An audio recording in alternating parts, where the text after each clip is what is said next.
I can just hear them on set now. This scene needs more pigeons!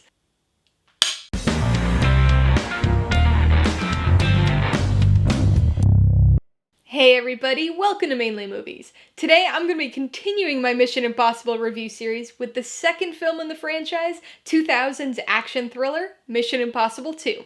If you're new here, please consider subscribing for a variety of movie-related content like reviews, rank lists, and trailer reactions. All my reviews include a breakdown of the pros and cons, my rating, and some tailored film recommendations, so be sure to watch through to the end of this video for all that extra content. Mission Impossible 2 stars Tom Cruise, Thandie Newton, and Dougray Scott, and was directed by John Woo. It tells the story of IMF agent Ethan Hunt, played by Tom Cruise, who must stop a rogue agent from unleashing a deadly biological weapon. It's difficult to overstate just how massive the stylistic change is from Mission Impossible to Mission Impossible 2. The first film adapted the original TV show as a slick but very moody espionage thriller. Brian De Palma's directorial fingerprints were all over that film, producing a suspense-driven slow burn of a mystery that, to this day, stands as the biggest outlier of the franchise. So if it weren't for the name and Tom Cruise returning as Ethan Hunt, you couldn't blame someone for not realizing the first film and the second one were even part of the same franchise.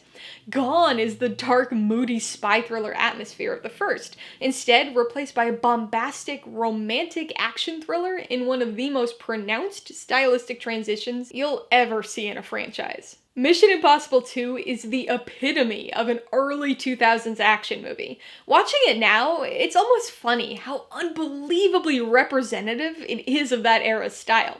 Honestly, it's probably one of the films that kicked off the style, with countless other action movies hoping to capture some of the film's success through emulation.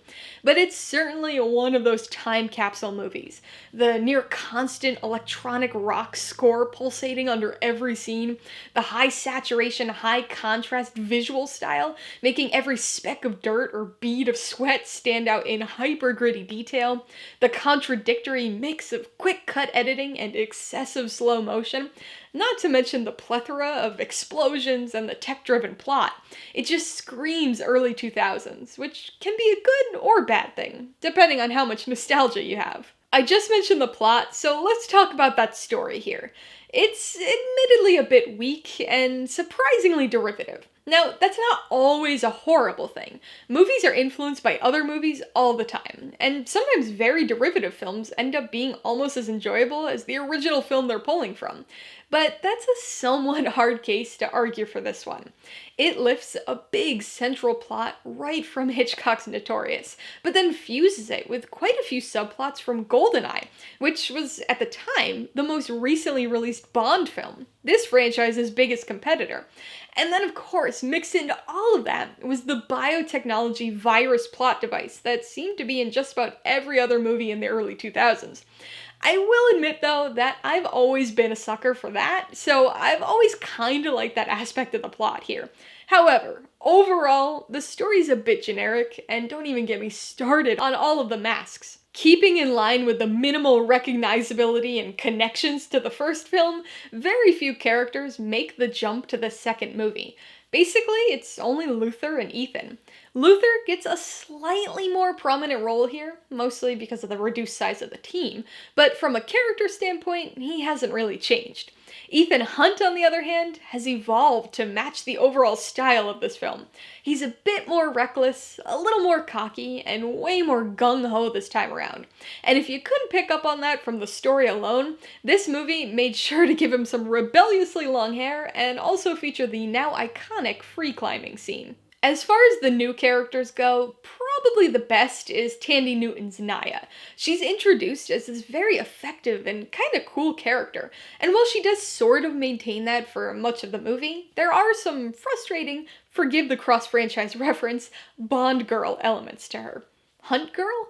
In either case, she very much becomes a romantic pawn character, and although it's integral to the story, it's disappointing to see, as is her absence for much of the second half of the film. We've also got the antagonist of the story, Ambrose. There are elements of his character that had potential, even though there are some suspicious similarities to Goldeneye at play here, but he was almost too over-the-top villainous. Between his evil plot, the misogyny, and just his general skeeziness, this, he was a very easy to hate villain. Now, you didn't think I was going to review Mission Impossible 2 without talking about the action, did you? The Mission Impossible franchise is one that has become synonymous with big action set pieces and insane stunts. That designation would probably be a bit confusing if you were to only watch the first film, but starting with Mission Impossible 2, the action in this series was significantly ramped up. This film redirected the series onto the action path that it still follows to this day, but I would argue that this one sort of overshot that redirect before being brought back with the following film. There are some impressive action sequences here, but they're mostly just bombastically cheesy. So much overdramatic slow motion. Ethan Hunt constantly jumping and rolling while shooting his gun, explosions everywhere, motorcycle spins, and jousting. It's the kind of stuff where if you have some nostalgia for it, it can be really fun in that cheesy action movie kind of way, but it's not particularly good. In fact, I think that last sentence can basically sum up this movie as a whole. Alright, let's talk about the pros and cons. The only real pro is Thandie Newton as Nya Nordhoff Hall. I do think the character was severely underused, especially in the second half, and she was forced into a very stereotypical romantic pawn kind of role in the story, which was disappointing, but I do think Newton's performance was solid, and I think the character was really interesting, before being relegated to a much less interesting role to fit the plot. On the con side, the biggest issue here has gotta be the style. So this movie was a huge shift from the first film, but I do want to say that I'm not a super fan of the first movie. I like it, but not so much that any change from the first movie instantly makes me hate the second one. There's just something about the overall style here that doesn't feel right and doesn't quite work for me as part of this franchise. Like I mentioned before, this is very much an early 2000s action movie in terms of just about everything, including the style. And that in itself isn't a bad thing. It's representative of its era. It just feels vapid. Take away the title and Ethan Hunt, and this could have been any early 2000s action movie. Con number 2 is sort of encompassed by the first con, but it's the action. And I gotta say, it feels weird to say that about a Mission Impossible movie, especially the film that set the franchise on its action-oriented path. It's just too cheesy. Now, I think I'm a little spoiled knowing how good and not cheesy the action becomes later in the franchise, but even watching this movie in the 2000s, it wasn't particularly impressive to me. I'll admit that aspects of the action are kind of fun to watch now, but mostly in that nostalgic, cheesy way. And sometimes that type of nostalgia is enough for me to enjoy something that isn't very good. But unfortunately, it's not enough here, and lands the action on the con side. Before I give you my rating and recommendations, I want to remind you that if you're interested in buying Mission Impossible 2 or any of the other films I mentioned today, I do have affiliate links for all of them in the description below. I get a small commission from anything you buy using one of my links, so I'd really appreciate it if you'd use them if you're in the market for any of these movies. I'm gonna give Mission Impossible 2 2.5 out of 5 paws. It's right on the border between 2 and 2.5 for me, but in spite of a very generic story and unpleasant style and a whole lot of cheesiness, it still remains a movie that I don't dread rewatching. I would recommend Mission Impossible 2 to either franchise completionists or anybody who wants a cheesy early 2000s action movie. This isn't gonna woo any new fans, and I would not say that this is a particularly important film within the context of the franchise, so it could be skipped without any significant hindrance on your understanding of the later films. However, if you're in the mood for one of those cheesy, fun, but kind of stupid action movies, or just really love that late 90s, early 2000s vibe, there's a chance you could have a decent time with this one. If you liked Mission Impossible 2, I would suggest Goldeneye, which is the 17th James Bond film and was the first film of the Brosnan era. There are a number of plot similarities, especially related to the tech-based threat and the antagonist, but it's a much better made film.